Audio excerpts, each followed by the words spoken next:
जय हिंद साथियों। Electronic mechanic ITITO trade के लिए हमारा थ्योरी और MCQ कोर्स चल रहा है। इसके पाठ्यक्रम की बात हम करें तो इसमें फर्स्ट ईयर और सेकेंड ईयर का कंबाइंड सिलेबस दिया गया है।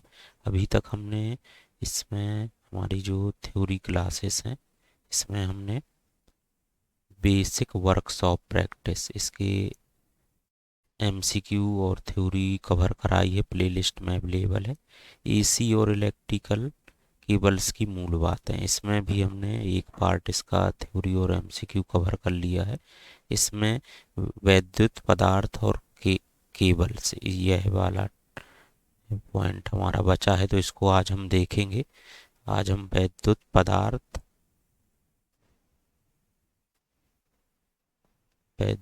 पदार्थ एवं केबल्स इसको डिस्कस करेंगे, इसके थ्योरी पार्ट को। यदि पाठ्यक्रम की बात करें तो पूरा पाठ्यक्रम इसमें फर्स्ट ईयर में टॉपिक हैं basic works of practice, AC और इलेक्ट्रिकल केबल की मूल बात है।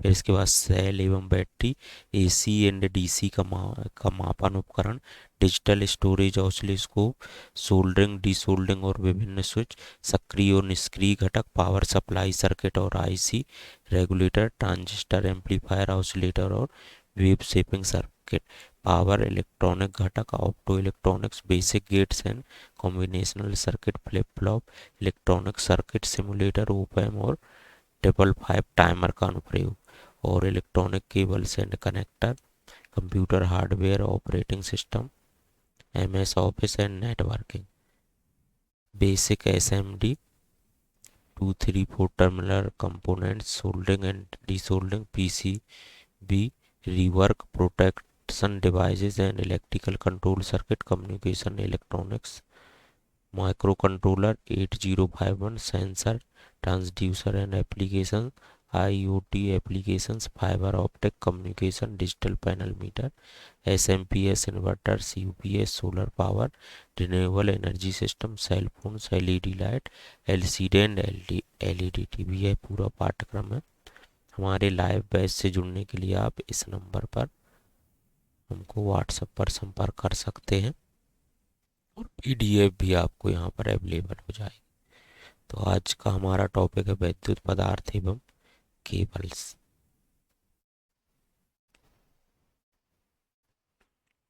वैद्युतिक पदार्थ एवं केबल्स,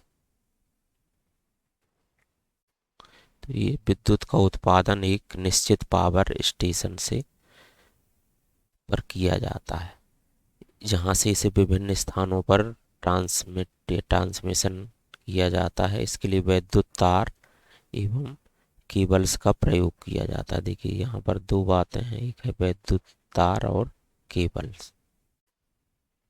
केबल्स ठीक, तो आपने प्राचीन समय में या अभी भी कई जगह पर जो ओपन वाले एल्यूमिनियम के वायर ऐसे पोल में आकर लगते थे, ओपन वाले जो रहते थे, तो वो वैद्युत तार कहलाते थे।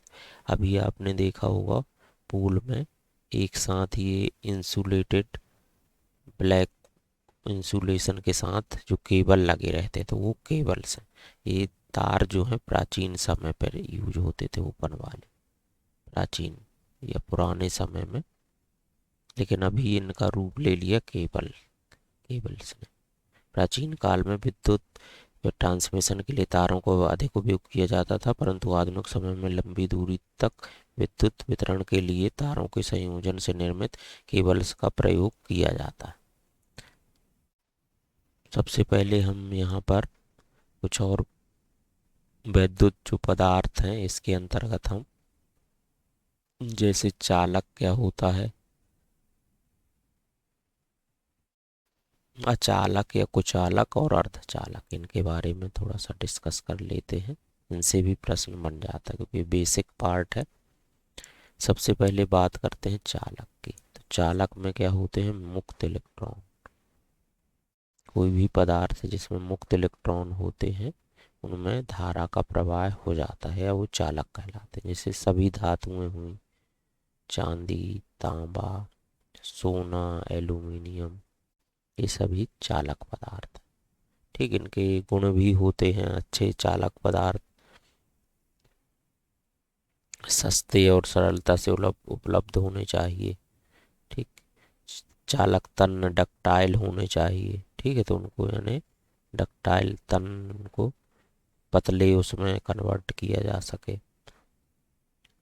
चूक, आर्मेचर आदि वाइंडिंग कार्यों में प्रयोग कर सकें। इनको मजबूत होना चाहिए कि हम वायर के रूप में यूज कर रहे हैं, तार केबल्स के रूप में तो टूटना नहीं चाहिए। चालक में लेवल आघात वर्धन होने चाहिए।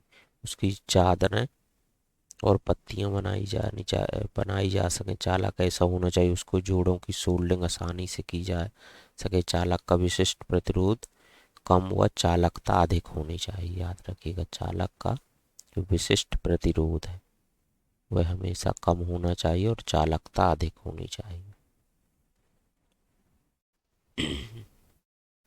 वोल्टेज में गिरावट तथा विद्युत शक्ति की खपत जिससे कम हो। चालक ऐसा होना चाहिए वह वातावरण के प्रभावों जैसे नमी, वर्षा, धूप आदि से अप्रभावित रहे।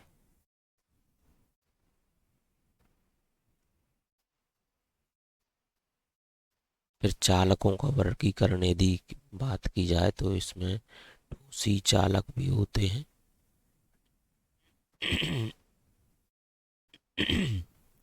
और द्रवी चालक होते हैं, द्रवी चालक, और गैसी चालक होते हैं। उनका यदि वर्गीकरण किया जाए, चालकों का वर्गीकरण, तो ठोसी चालक, द्रवी चालक और गैसी चालक होते हैं। जिसमें कि ठोस चालक में सोना, कॉपर, तांबा, चांदी, लोहा ये सभी आ जाते हैं। जबकि द्रवी चालक में जैसे सिल्वर नाइट्रेट, H2O हो गया। ठीक है, सिल्वर नाइट्रेट हो गया द्रवी चालक। याद रखिएगा, कई बार प्रश्न बन सकता है। द्रवी चालक का उदाहरण है। गैसी चालक में कोई भी गैस जो होती है, कोई भी गैस आदर्श गैस चालक नहीं होती। किसी चालक गैस को चालक बनाने के लिए उसमें मात्रा में लवण मिलाए जाते हैं। याद रख, कोई भी गैस को यदि चालक बनाना है तो लवण उस पर मिलाया जाएगा जिससे वह आयनीकृत होकर एक अच्छे गैसी चालक की भांति व्यवहार करे। कुछ गैस जैसे हीलियम, ऑर्गन, नियॉन गैसी चालक की भांति व्यवहार करती है। हीलियम हो गया, नियॉन हो गया, ऑर्गन हो गया, ये गैसी चालक की भांति व्यवहार करते हैं। अब प्रमुख चालक में की बात की जाए तो इनसे भी प्रश्न बन जाता है। प्रमुख चालक, इसमें सबसे पहले जैसे चांदी, चांदी है, इसकी जो चालकता होती है ये 98% होती है, सबसे अधिक। यह प्रश्न भी बन सकता है। एक तो इसका उपयोग रिले, कॉन्टैक्टर्स, स्टार्टर्स आदि के संयोजक बिंदु, इसकी चालकता 98% होती है। ठीक, फिर इसके बाद आता है तांबा। तांबा, इसकी चालकता जो होती है 90% होती है। याद रखिएगा, इनका क्रम भी पूछा जा सकता है। फिर एल्यूमिनियम, एल्यूमिनियम, एल्यूमिनियम भी काफ़ी मात्रा में प्रयोग होता है। सस्ता होने के कारण अधिक प्रयोग होता है। 60% इसकी चालकता होती है। ठीक, गोल्ड, गोल्ड की चालकता इनसे भी अधिक होती है। जो ऊपर हमने सब बताया, इसकी 99% चालकता होती है। मूल्यवान होने के कारण बहुत कम इसका प्रयोग किया जाता है। इसके अलावा टंगस्टन हो गया, इसका भी उपयोग किया जाता है। जस्ता हो गया, जिंक, यह भी उपयोग होता है। पीतल जो मिश्र धातु है, यह भी कई जगह पर यूज होती है। निकल हो गया, निकल, लोहा, टिन, जर्मन सिल्वर जो कि मिश्र धातु है, यह भी कई जगह पर यूज होती है। सीसा हो गया, इसका भी चालक के रूप में। ठीक, यूरेका, इसका भी प्रश्न आ सकता है। यूरेका 40% निकल और 60% तांबे से। ठीक, इसमें चालक पदार्थ पहचानने के लिए भी प्रश्न बन सकता है। एक पारा भी है। ठीक है, पारा भी धातु है जिसका मरकरी लैंप में यूज किया जाता है। नाइक्रोम हुआ, इस तरह से।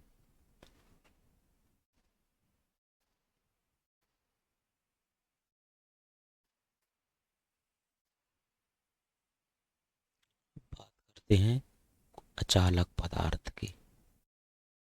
कुचालक,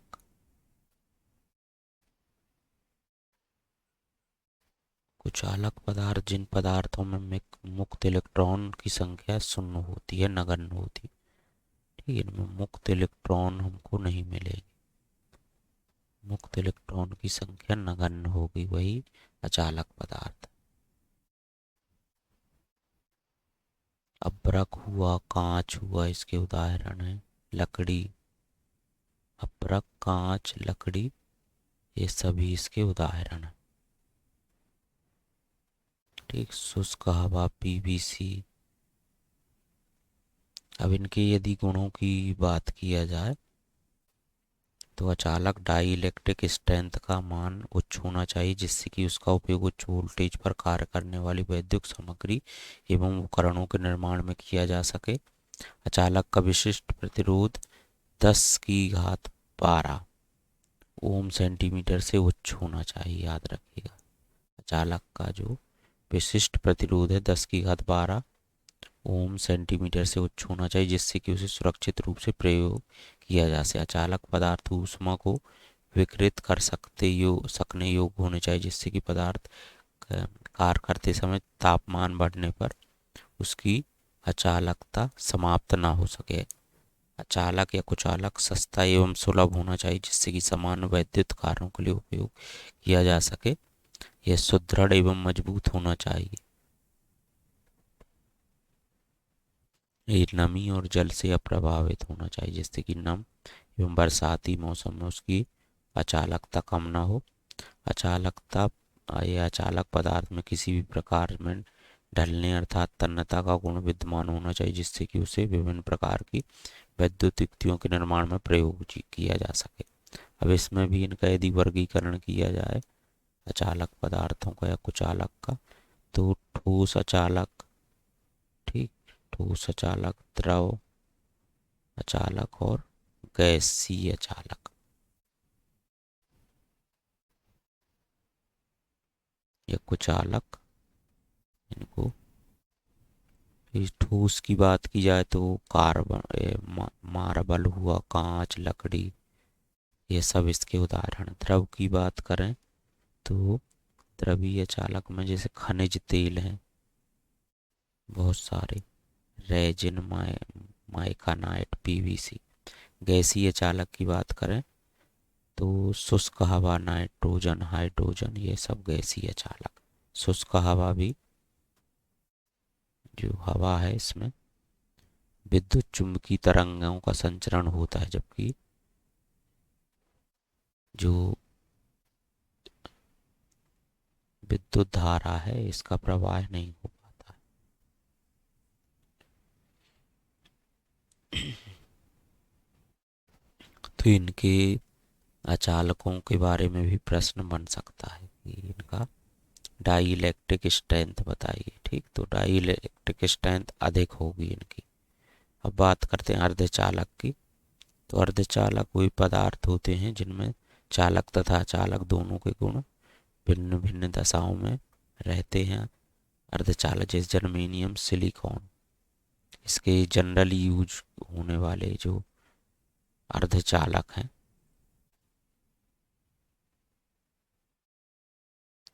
जर्मेनियम, सिलिकॉन सबसे ज़्यादा यूज। होने वाले अर्धचालक। परमाणु संरचना के अनुसार इनके परमाणु की अंतिम कक्षा में 4 इलेक्ट्रॉन्स होते हैं। शुद्ध अवस्था और कम तापमान पर इनमें अचालक के गुण होते हैं तथा इनमें अशुद्धि मिलाने अथवा कोई विकिरण, ताप या प्रकाश पड़ने से इनमें चालक के गुण आ जाते। तापमान बढ़ाने से चालक बन जाते हैं। सामान्य अवस्था में ये कुचालक की भांति काम करते हैं, याद रखना है।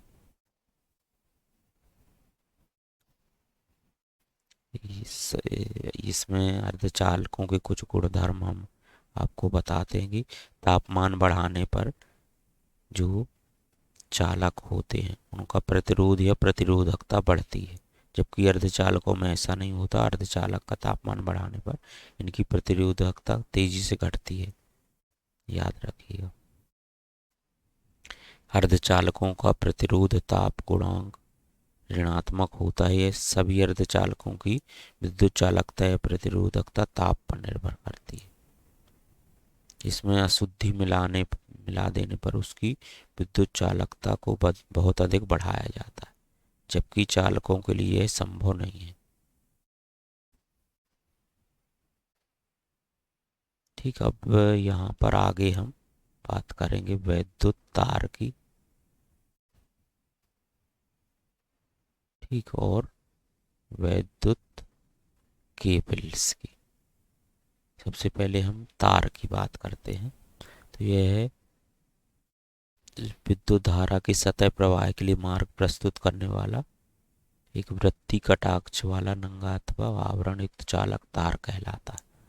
तो याद रखिएगा, विद्युत धारा हम जिसमें प्रवाहित करते हैं, ठीक है, एक मार्ग विद्युत धारा के लिए प्रोवाइड कराता है। और वृत्तीय कट, इसका जो वृत्तीय कटाव टाइप का होता है और आवरण नहीं रहता इसमें, याद रखिए। खोला खोला जो रहेगा धातु से बना हुआ,